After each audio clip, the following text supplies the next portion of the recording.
नमस्कार बच्चों, कक्षा छठी के तीसरे चैप्टर संख्याओं के साथ खेलना के छठे लेक्चर में आप सबका स्वागत है। आज इस लेक्चर में हम विभाज्यता के कुछ और नियमों के बारे में पढ़ेंगे। बच्चों, आज हम कोई संख्या 4, 6, 8, 11 से पूरा भाग कब होगी, इन नियमों के बारे में विस्तार से पढ़ेंगे। अगला नियम है 6 से विभाज्यता का। 6 से विभाज्यता।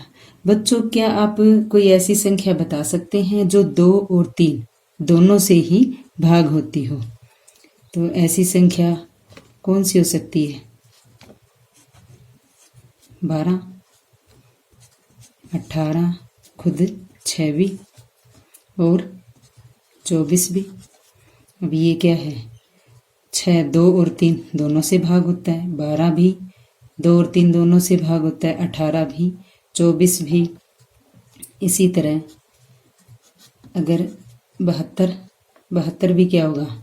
2 और 3 दोनों से भाग होगा। 2 से की इकाई का अंक 2 है और 3 से भाग होने के लिए किसके अंकों का योग 9, जो कि 3 का गुणज है। तो 72 भी क्या है?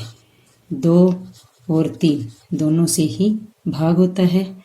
तो कोई और संख्या लेके देखें हम यहाँ पे। जैसे हमने ले ली 504। अब देखो 2 से भाग होगा क्योंकि इकाई का अंक 4 है, और 3 से क्योंकि इसके अंकों का योग क्या है? 5 और 4 9, तो ये भी 3 से भाग हो रहा है। अब ये जो हमने संख्याएं ली हैं 6, 12, 18, 24, 72, 504, क्या ये 6 से भाग हो रही हैं? अब देखते हैं हम। अब 6 से तो 6 भाग होता है, 12 भी 18 भी 24 भी, ये तो 6 के गुणज है, और 72 भी भाग होता है। 504 को और भाग करके देख लेते हैं 6 से। 6 8 48, 10 में से 8 गए 2, 4 उतार लेंगे, 6 चौके 24, तो ये भाग हो गया पूरा। तो इसका मतलब क्या है कि जो संख्याएं 2 और 3 दोनों से भाग होती हैं वो संख्या 6 से भी भाग हो जाएगी। तो इसके लिए क्या नियम बनेगा?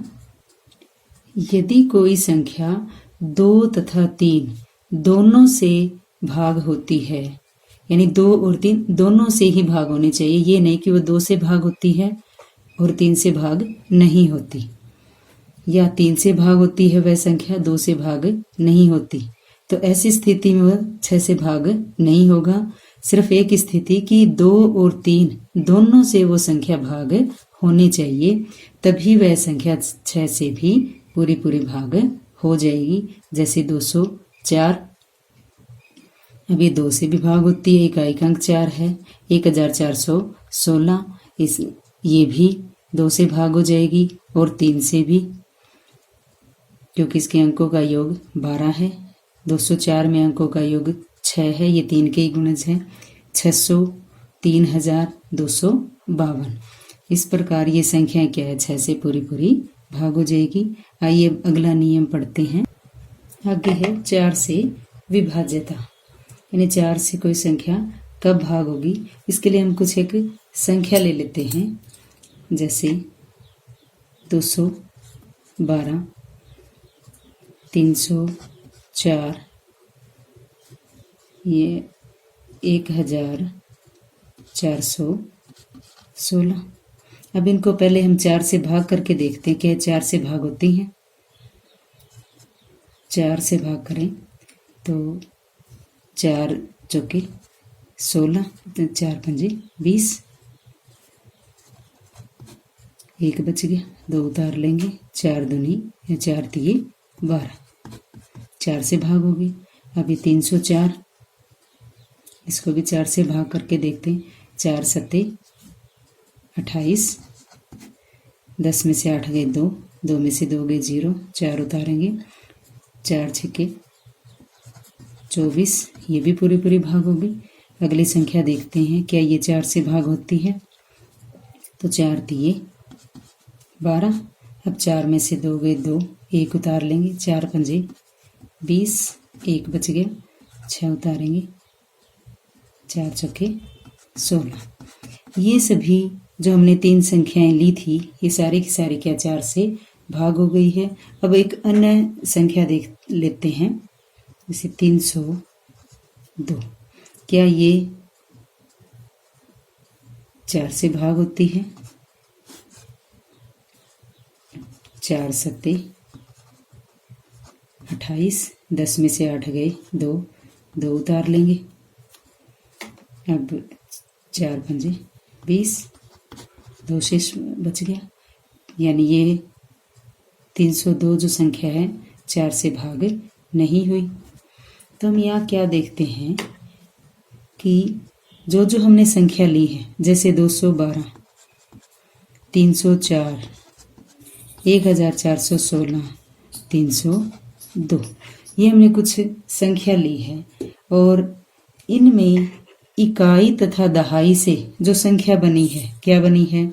पहली में 12, 304 में 4 बन गई, 1416 में 16 इकाई दहाई से ये संख्या बन गई है, और 302 में यानी ये 2, यानी ये जो संख्या है इकाई दहाई के अंकों से बनने वाली संख्या, अगर ये संख्या 4 से भाग होती है, इकाई तथा दहाई के स्थान पर जो संख्या बनी है, अगर ये संख्या 4 से भाग होती है तो दी गई वो संख्या यानी पूरी संख्या 4 से भाग हो जाएगी।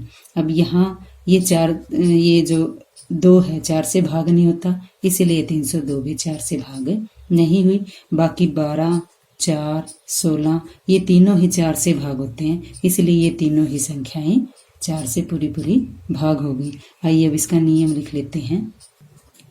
यदि किसी संख्या के अंतिम 2 अंकों यानी इकाई तथा दहाई के अंकों से बनी संख्या 4 से पूरी भाग होती है, तो वह पूरी संख्या क्या हो जाएगी? 4 से भी पूरी भाग हो जाएगी। जैसे 348 में 48 4 से भाग होता है, तो ये 348 भी 4 से भाग हो जाएगी। 520 में 20 जो इकाई दहाई से संख्या बनी है, तो ये भी 4 से भाग हो जाता है, तो 520 भी पूरी संख्या भाग हो जाएगी। इसी तरह 9632, हाँ, यानी हमें अंतिम 2 ही अंक से जो संख्या बनी है वही देखना है। अगर वो 4 से भाग होता है तो वो पूरी संख्या 4 से भाग हो जाएगी, चाहे वो संख्या कितनी ही बड़ी क्यों ना हो। इसी तरह 3528 में 28 4 से भाग होता है, तो इस प्रकार ये 4 से विभाज्यता का नियम है। आइए अब अगला नियम पढ़ते हैं। अगला नियम है 8 से विभाज्यता। इसके 8 से विभाज्यता के लिए भी हम कुछ एक संख्या ले लेते हैं, जैसे 9216, 2104, 1000 और 1400। हमने कुछ एक संख्या ले ली, एक संख्या और लेते हैं इसके साथ ही, 1208। तो अब इनको भाग करके देखते हैं क्या ये 8 से भाग होती हैं। पहले 9216 को 8 से भाग करके देख लेते हैं। 8 एकम 8, 9 में से 8 गए 1, 2 उतार लेंगे। 8 एकम 8, 12 में से 8 गए 4, फिर 1 उतार लेंगे। 8 पंजे 40, अब 1 में से 0 गया 1, फिर 6 उतार ले, 8 दूनी 16, ये भाग हो गई है। इसी तरह अब अगली संख्या, पहले हम 1208 को भाग करके देख लेते हैं। 8 से 8 एकम 8, 12 में से 8 गए 4, 0 उतार लेंगे। तो 8 पंजे 40, 8 उतारेंगे, तो 8 एकम 8, ये भी पूरी भाग हो गई है। और इनमें से देखें 2104, इसको भी 8 से भाग करके देखते हैं। तो 8 दूनी 16, 11 में से 6 गए 5, 0 उतार लेंगे। तो 8 छके 48, 10 में से 8 गए 2, 4 उतार लेते हैं, 8 दिए 24, ये भी पूरी पूरी भाग होगी। ये 1000 है, ये भी 8 से पूरा पूरा भाग हो जाएगा, और ये 1400, ये भी पूरा पूरा भाग हो जाएगा। एक संख्या हम और देखते हैं, 1507। अब इसको हम भाग करके देखें 8 से, तो 8 एकम 8, 15 में से 8 के 7, 0 उतार लिए, 8 8 64, 10 में से 4 गए 6, 7 उतार लिए ऊपर से, 8 8 64। ये संख्या पूरी भाग नहीं हुई, बाकी ये संख्याएं क्या हैं, वो पूरी पूरी भाग हो गई है। तो आइए इसमें हम देखते हैं कि इकाई, दहाई, सैकड़े, 4 से विभाज्यता में सिर्फ इकाई दहाई से बनी संख्या ली थी। यहाँ पे क्या देखना हमें, इकाई, दहाई और सैकड़े तीनों अंकों से जो संख्या बनी है। अब 9216 में क्या बना है, 216 ये, और 2104 में 104, 1000 में ये तीनों 0 ही है समझो, और 1400 में 400, और 1208 में 208, और 1507 में 507। तो हमने ये देखा कि ये 3 इकाई, दहाई, सैकड़े, इन तीनों अंकों से जो संख्या बनी है वो अगर 8 से भाग हो रही है, अब 216 इसको हम 8 से भाग करके देखें,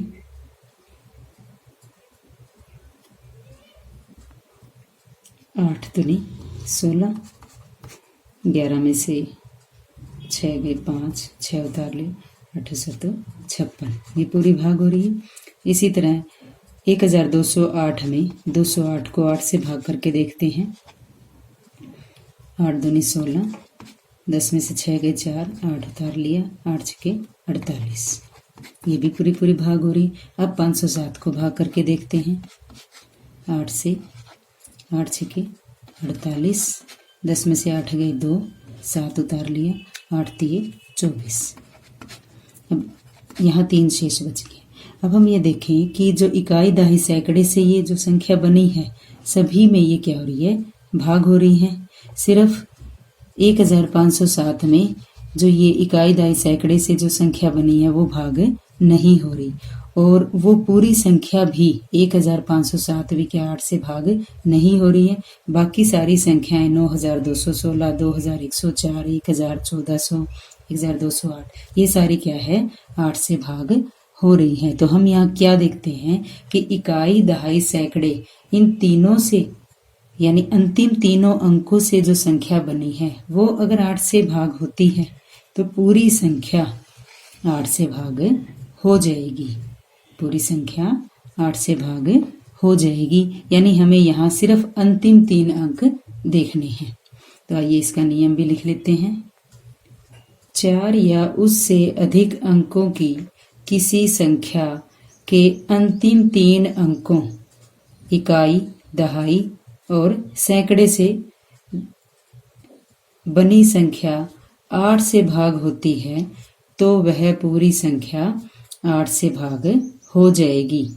4 या उससे अधिक अंकों की, क्योंकि अगर 3 अंकों की कोई संख्या लेते हैं तो उसको तो भाग करके ही देखना पड़ेगा, क्योंकि 3 अंकों से ही वो संख्या बनी हुई है। तो इसलिए यहाँ 4 या उससे अधिक अंकों की संख्या लिखा है। जैसे 9248, इसमें 248, सिर्फ हमें इसे ही चेक करना है क्या ये 8 से भाग होता है, तो 9248 भी 8 से भाग हो जाएगा।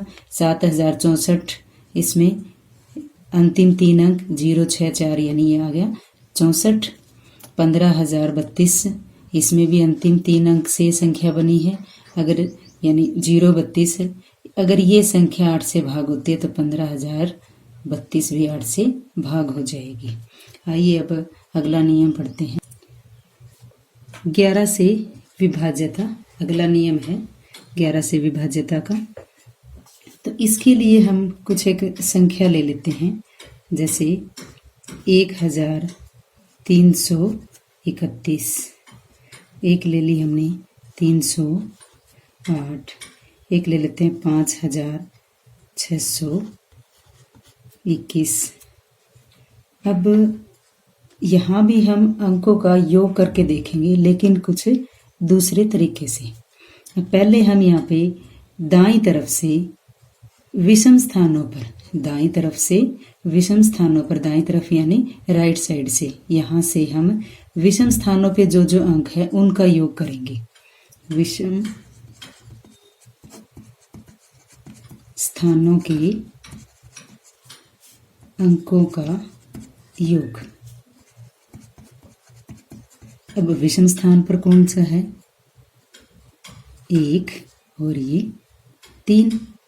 तो पहले इनका योग करके देख लेते। 1 + 3 4 आ गया। अब सम स्थानों पर, सम स्थान पे क्या है? ये 3 है और इधर ये अंक। सम स्थान का मतलब दूसरे चौथे पे, विषम स्थान का मतलब पहले, तीसरे, पांचवें, सातवें पे, और सम स्थान पे दूसरे, चौथे, छठे स्थान पर जो अंक है उनका योग करेंगे। सम स्थानों के अंकों का योग। दूसरे नंबर पे है 3, चौथे नंबर पर है 1। इनका जोड़ किया, कितना आ गया? 4। इसी तरह हम 308 है, इस संख्या का भी विषम स्थानों पे यानी पहले और तीसरे नंबर पे क्या है? 3 और 8, इनका जोड़ कर लेते हैं। 3 + 8 = 11। और दूसरे नंबर पे कौन सा है? 0, तो ये 0 ही आएगा। अगली संख्या 5621 में पहले नंबर पे 5, तीसरे नंबर पे 2, तो 5 + 2 7। और दूसरे स्थान पे क्या है? 6, चौथे स्थान पे 1, तो 6 और 1 7। अब जो हमने ये अंकों का योग ज्ञात किया है विषम स्थान के और सम स्थान के, तो इनका अंतर ज्ञात करेंगे। क्या ज्ञात करेंगे? अंतर, यानी 4 और 4 का अंतर क्या होगा? 4 में से 4 गए 0। 11 और 0, 11 में से 0 गए 11। अगला है 7 और 7, 7 में से 7 गए 0। अब इनमें से कोई भी संख्या हम 11 से भाग करके देख लेते हैं। जैसे हमें ले लेते हैं ये 5621। 5621, इसको हम 11 से भाग करके देखें तो 11 × 5 = 55।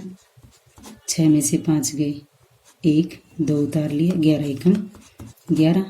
2 में से 1 गया 1, फिर 1 उतार लेंगे, 11 × 1 = 11। ये संख्या भाग हो गई है पूरी। इसी तरह 1331 भी, 308 भी, ये दोनों भी क्या हो जाएगी? 11 से भाग हो जाएगी। अब हम एक और संख्या देखते हैं, क्या वो भी 11 से भाग होती है? जैसे ये ले लिया 6809। पहले हम इसको भाग करके देखते हैं, फिर इस नियम में लगा के देखेंगे।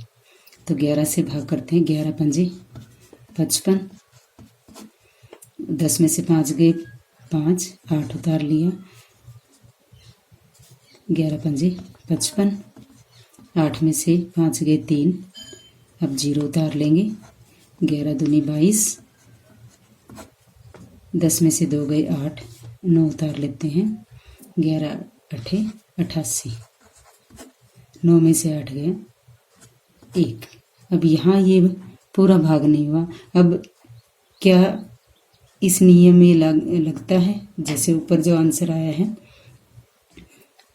60,809, तो यहाँ पे 60,809 में विषम स्थान यानी पहले, तीसरे और पांचवें स्थान पर जो अंक है उनका योग ज्ञात करेंगे, यानी 6 + 8 + 9। 8 और 6 14, 14 और 9 23। और अब सम स्थान पे यानी दूसरे और चौथे नंबर पे 0 जमा 0 0। अब दोनों का अंतर कितना आ गया 23।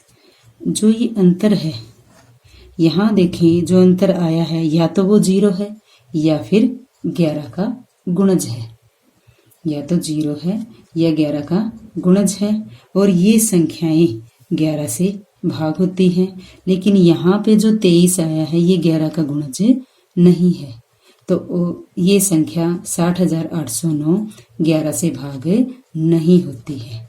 तो यहाँ क्या नियम बनेगा कि विषम स्थानों के अंकों का योग दाईं तरफ से और सम स्थानों के अंकों का योग, उन दोनों का अंतर अगर 0 हो या 11 का कोई गुणज हो तो वो संख्या 11 से भाग हो जाएगी। किससे भाग हो जाएगी? 11 से भाग हो जाएगी। आइए अब इस नियम को लिख लेते हैं। यदि किसी संख्या के दाएं से विषम स्थानों के अंकों का योग, विषम स्थानों का मतलब पहला, तीसरा, पांचवा, सातवां नंबर पे जो अंक होते हैं उनके अंकों का योग और सम स्थानों के अंकों का योग, सम स्थानों का मतलब दूसरे, चौथे, छठे, आठवें स्थान पर जो अंक होते हैं उनके अंकों का योग का अंतर या तो क्या हो 0 या फिर 11 का कोई गुणज हो, तो वह संख्या 11 से पूरी भाग हो जाएगी। जैसे 1804।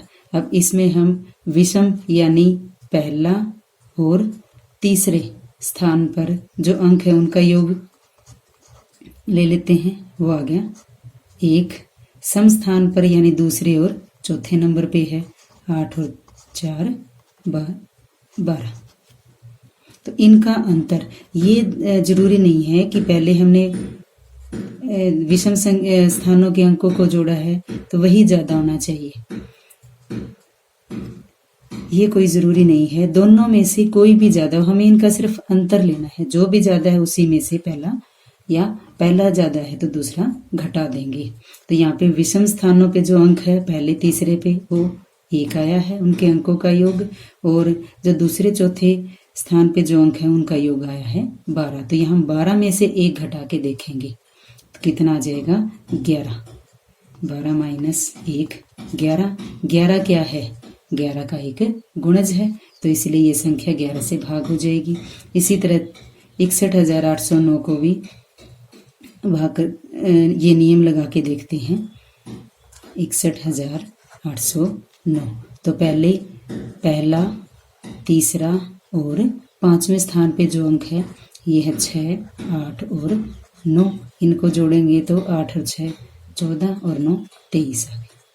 अब दूसरे और चौथे स्थान पे है 1 और 0, इसके अंकों का योग है 1। अब इन दोनों का अंतर, यहाँ देखो जो पहले तीसरे नंबर पे थे उसका योग चौथे वाले का ज्यादा है, यहाँ उल्टा है। इससे कोई फर्क नहीं पड़ता, हमें सिर्फ इनका अंतर लेना है। तो 23 में से 1 गया 22। 22 क्या है? 11 का गुणज, 11 का गुणज। तो इस तरह या तो 11 का गुणज आए या इनका अंतर 0 आए तो वो पूरी संख्या 11 से भाग हो जाएगी। तो बच्चों ये कुछ नियम थे विभाज्यता के, और सिलेबस के अकॉर्डिंग हमारे इतने ही नियम हैं। और भी संख्याओं के भी हो सकते हैं, जैसे 7 है, 12 है, 13 है, 15 है, इस तरह। लेकिन हमारे सिलेबस में सिर्फ इतने ही थे, तो हम इन्हीं नियमों को अच्छे से पढ़ेंगे, समझेंगे, और ये नियम हमें याद भी रखने हैं, क्योंकि आगे जब हम अभाज्य गुणनखंड करेंगे तब इन नियमों का हम प्रयोग करेंगे। बिना भाग किए हम ये नियम लगाकर उन सवालों को हल कर लेंगे। तो बच्चों आशा करती हूँ कि तो आपको ये विभाज्यता के नियम समझ में आ गए होंगे। धन्यवाद।